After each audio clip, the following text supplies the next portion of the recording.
ishtaha.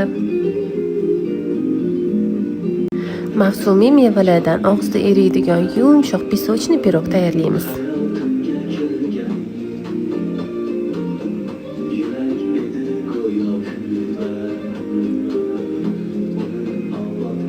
Bu uchun bizga kerak bo'ladi 300 gram un, razrahlitel, masilkani desert uchun mo'ljallangan margarini. Un bilan urvoq holatiga keltirib olamiz. Urvog'imizga 150 gram shakar qo'shib aralashtirib olamiz. Tuxumni sarig'idan oqini ajratib, faqat sarig'ini solamiz. Xohishingizga qarab qattiq yoki qaymoq ishlatsangiz bo'ladi. Yumshoq xamir holatiga keltirib olamiz. Xamirimizni ikkiga bo'lib olamiz.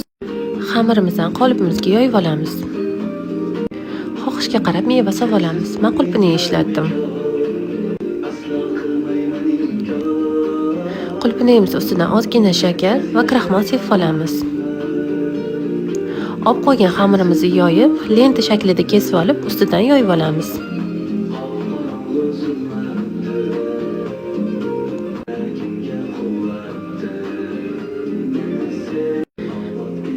Tuxumni sarig'ini ajratib, sarig'ini surtib olamiz ustidan.